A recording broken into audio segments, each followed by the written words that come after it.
vous êtes journaliste et directeur de publication du journal L'Autre Cuisine. Est-ce que vous pourriez, s'il vous plaît, nous présenter ce journal et l'approche qu'il porte? Alors, l'autre cuisine, en fait, est un magazine à destination des acteurs de la restauration collective. On précise les autorités organisatrices de la restauration collective, c'est-à-dire des élus, des collectivités territoriales, des directeurs, des acheteurs, bien sûr des cuisiniers. En fait, ce magazine a été créé en 2016 avec un projet éditorial collectif, collaboratif. Un projet qui a pour objectif de fédérer et valoriser la restauration collective responsable et sociale. Fédérer et valoriser la restauration collective, en fait, autour du magazine, mais plus encore aussi avec le déploiement d'événements nationaux et régionaux, défis et controverses. Et puis, à l'heure de l'Internet et des réseaux aussi, donc avec les réseaux Internet, les newsletters, et en association avec Cantine Responsable. D'accord, merci. Donc, vous êtes un journal collaboratif, vous rassemblez différents collaborateurs, justement, qui travaillent ensemble, journalistes, experts, lecteurs, partenaires. Qu'est-ce qui a été remonté, qu'est-ce qui vous a été remonté, qu'est-ce que tous ensemble vous avez vu apparaître de neuf pendant la crise? Alors, pendant la crise sanitaire, ce qui a été très très prégnant et poignant, c'est de voir que ce service de la restauration collective était très très important pour des populations fragiles et que des enfants ne bénéficiant pas du repas souvent très peu cher de la restauration collective, eh ben, les familles avaient du mal à joindre les deux bouts. Donc ça a amplifié le rôle social de la restauration collective. Derrière rôle social, donc vous parlez des repas pour les enfants et notamment pour les familles en situation de précarité. Est-ce que vous voyez d'autres rôles sociaux de la En restauration? fait, on a vu effectivement des expériences assez nouvelles. Par exemple, à Marseille, où la ville demande à Sodexo de réouvrir sa cuisine centrale pour fournir des repas aux plus démunis, donc au sens large, c'est-à-dire toutes les familles des personnes qui ne vont pas habituellement à la cantine, ou à Clichy-sous-Bois, où le département donc, de Seine-Saint-Denis demande aussi aux équipes de la restauration collective de produire des repas pour les plus défavorisés. Donc, c'est-à-dire, il faisait 6000 repas par jour. Donc, d'un seul coup, on a une restauration collective qui sort de son cadre habituel, qui là, dans ce cas-là, c'est-à-dire la cuisine centrale de Marseille ou la cuisine centrale de Clichy-sous-Bois, habituellement fournissait des repas pour les scolaires et là, vont produire des repas pour des personnes précaires. Et en fait, c'est tout ce que l'aide alimentaire n'avait pas pu faire et n'avait pas accès à ces populations. Mhm. Donc la plupart des restaurations collectives étaient totalement fermées pendant le confinement, mais d'autres ont continué à fonctionner sous la volonté de politiques, d'élus.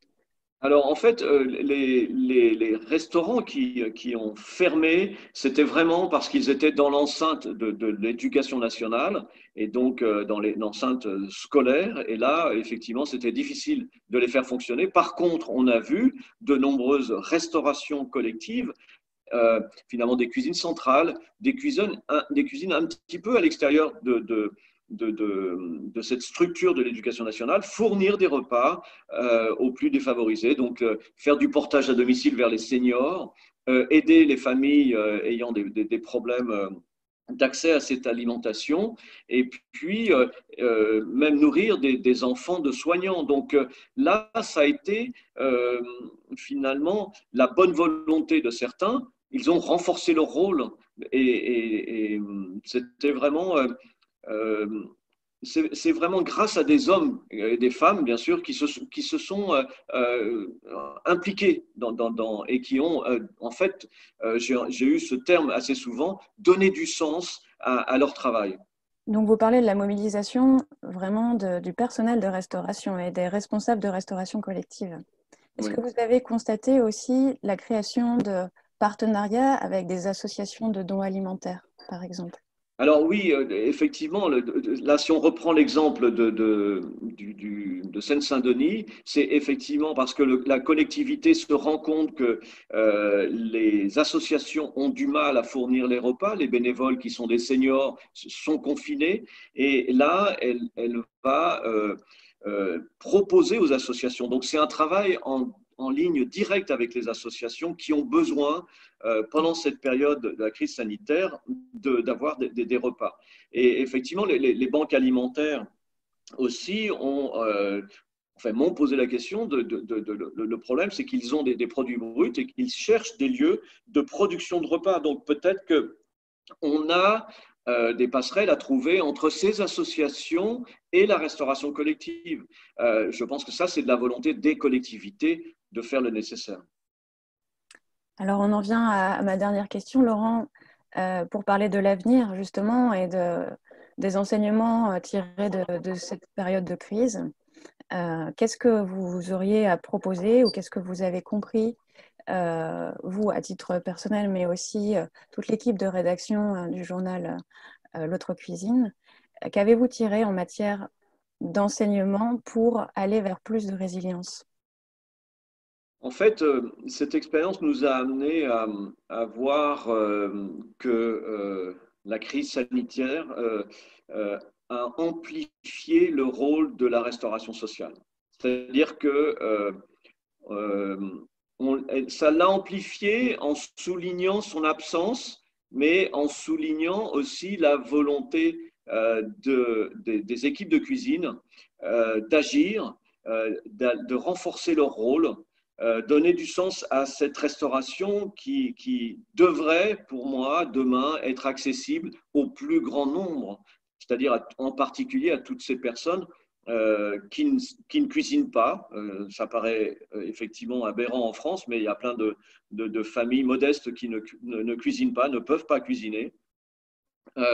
À tous ces seniors qui sont un peu oubliés chez eux. C'est-à-dire, on pourrait ouvrir, grâce à la restauration collective, à son réseau, en fait, des restaurants sociaux beaucoup plus accessibles à toute la population.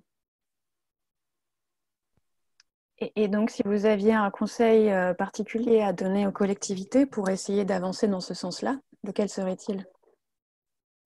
Je pense qu'il faut que les collectivités, les élus en particulier, se rendent compte qu'ils ont un outil entre les mains et qu'ils doivent y prendre beaucoup plus, y porter beaucoup plus d'attention, mieux le gérer et en faire réellement un outil de restauration sociale.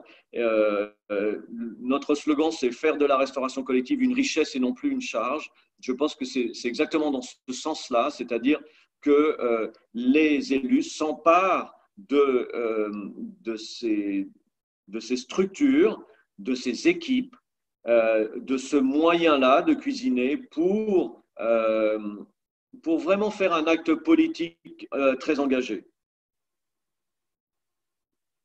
Merci, Laurent. De rien.